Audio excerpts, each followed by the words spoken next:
So we're going to start in Design Center. Actually, we're not going to Design Center. What we're going to do today is make an embroidery, an applique out of an existing embroidery pattern.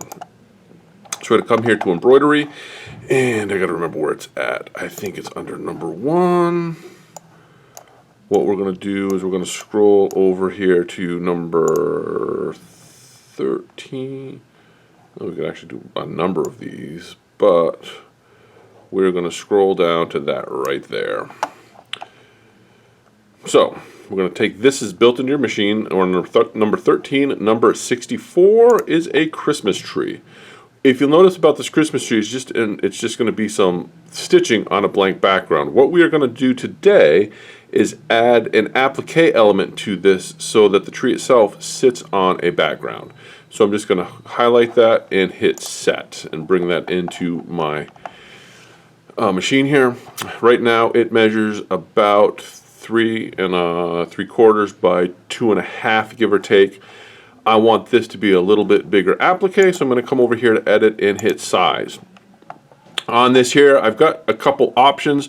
This is your default setting. That's going to keep the size, but it's not going to adjust the stitch density, so you only have about a 20% window. So if I leave this size, what happens is, as I go bigger, it maxes out. I cannot go any bigger than that there.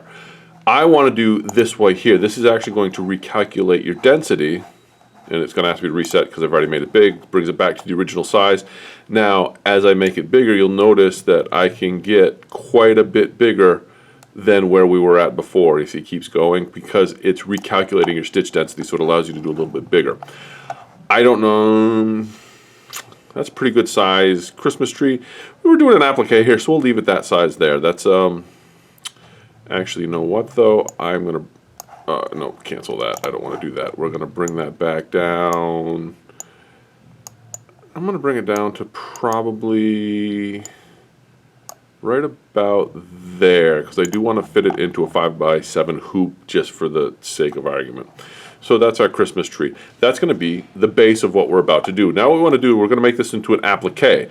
Right now, if I was to stitch this out, that's just going to embroider that on some fabric. What I want to do is create a background to applique that onto.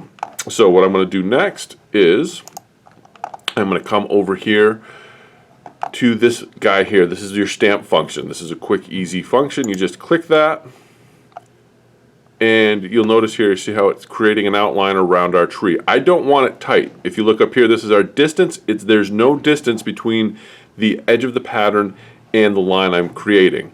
I want a little bit of distance, and what you're going to notice is as I create the distance, it kind of smooths that out a little bit. So I want to create enough distance and just kind of smooth that out a hair. And I'm going to bring it out to about 1/10 of an inch. I just want to kind of smooth that out best I can. Actually, we'll go a little bit more, maybe 0.15, 1/6. Heck, let's just go to even 0.2. Kind of overkill, but yeah, that'll work for what we're doing. And then you could also do it to the inside. We're not going to do that. We just want it to the outside on this. So we're going to leave inside off. And then I'm just going to save that to memory. And it's telling me it's going to be in my design center. And that's fine. So I'm going to hit OK. So now that that's in my design center, I want to add my outline stitch. So I'm going to hit add. And then I am going to go to my design center. Now that shape that we just created, we're going to go here to shapes, and you notice that button is the same button that we just did. And then I've got a bunch of extras in here because I've done this more than once because we did this for a class. This is the one we just did because it's the most recent one. I'm going to highlight that. I'm going to hit OK, and that is the outline shape that we just created based on the embroidery pattern. What we want to do next is I want a running stitch. Because we're doing applique, we need to do a placement stitch, which is your first stitch. In all applique, you have placement, tack down, and your applique stitch. First thing we want to do is a placement stitch, which is going to be a running stitch. So I'm going to close this real quick. That's going to be here. This top portion is your line editing. This bottom portion is region editing. We just want to mess with the lines right now. So I'm going to come in here, change it to a running stitch. I like to change the color so I can see that the change took place on my screen. I'm going to hit OK. After that, we're going to use this bucket fill to highlight that line. See how it all turned red? That means that the changes I just made have now happened to that line that we're trying to that we're working with. Then we're just going to hit next. Now, everything we've done so far you can do on a Dream Machine or on a Luminaire, and it would be the same kind of up to this point. The difference though is here on a Luminaire, which is really nice, is you can see the difference when you make a change. We're doing a running stitch, so that looks nice. This is in this screen here, this is your stitch length. I'm going to leave this all default. It's going to get the job done. So I'm going to hit set. That's all right. Okay.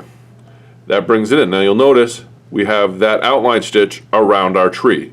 Now we want to do an applique, so that's going to be our tack down stitch. That's our placement stitch.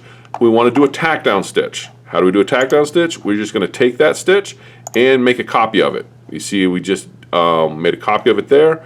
What we're going to do now is move that up to be right over the top of the other one, because you want your tack down over your placement. Oops, went a little too far. There you go.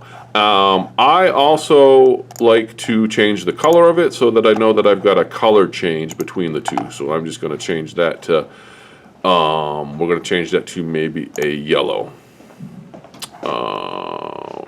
No, undo that.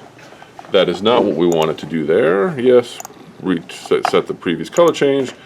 We're going to highlight that is what we want to highlight, because the first two colors here are actually our embroidery. We want to change the color of our tack down stitch. So I'm just going to highlight that. I'm going to change that to like an orange. And you see country orange. It's different than the other ones. That ensures a color change between colors. The reason we want to change the colors is so the machine will stop and let us the machine stops between color changes. We don't necessarily need to change the color when it stops, but the machine will stop and let us do what we need to do. So we're going to hit OK. So now we have a placement stitch, a tack down stitch. Now we need to add our applique stitch. So we're going to go back over here to add. We're going to go back into my design center. We're going to go here to shapes again. We're going to come here to stamps, and we're going to grab that stamp that we originally made. Brings it back here. Now we're going to come up here to our line editing again. This time we're going to do a satin stitch. And again, we're just going to change that to a different color. I'll use orange on this one, and then I'm going to use my line fill, and away we go. So that's what that's going to look like. And I hit next. And what you're going to notice on this screen, it's a little bit thicker now. This is going to be the difference between a Luminaire and a Dream Machine. A Dream Machine, you will not see this on this screen. It will still look like a regular line. Nice thing on a Luminaire is on this screen, you get to see what it's going to stitch out like. 0.8, this is your stitch width. That is really narrow. I would recommend that you go up to at least 1.2. I find 1.4, 1.6 looks nice. So I hit OK, and you're going to see that widen that out a little bit. Now in this case, I want to use a satin stitch because it's going to match the rest of what I'm working on. You'll also find that, for example, this blanket stitch, if we're doing applique, also looks really nice. You can see how it's just going to do a blanket stitch around the edge of that tree. Maybe we will do that. That's kind of nice. And you can change the settings here to make it longer or shorter and get the look that you're going for. The other thing on these is you've got lots of options here of different stitches around the edge. You could do like those crow's feet looking thing. You hit OK, and I'm going to hit OK, and you'll see how that's now going to go around the edge. But for what we're doing today, we're just going to do a straight up satin stitch. And I might edit a lot of that out. I haven't decided yet. And like I said, I'm going to go to 1.4. Sometimes 1.6 looks nice. But I think 4 is going to be, and you want that wide enough because after you trim around it, you want that to cover up the edges of your trimming. That looks great. We're going to hit set. Yep, that's good. So now we've got a Christmas tree in the middle, and we've got our applique around the edges. Now, problem we have now is it wants to do the embroidery first, but in this case we want it to do our tack down, our placement, our tack down, and then our embroidery, and then our final applique stitch around the edge. So to fix that, we're going to go here to edit, and this button here changes our stitch order, and all we're going to do is highlight the tree, and we're going to just bring him down. That's So what I want to do, bring them up to right there. I brought them all the way to the top. We want to bring them down to there. So the first one is our tack down, our placement, our tack down, our embroidery, and then our applique stitch around the edge. So that we have just created. We have just created an applique out of the existing embroidery pattern that's built into the machine. So I'm going to hit OK, and we are now ready to stitch this guy out. So I'm going to hit embroidery, and there we go. Which, if my editing works like I wanted to, you'll see it stitching out alongside this while we programmed this in. So, hope you all learned something. Thanks for watching.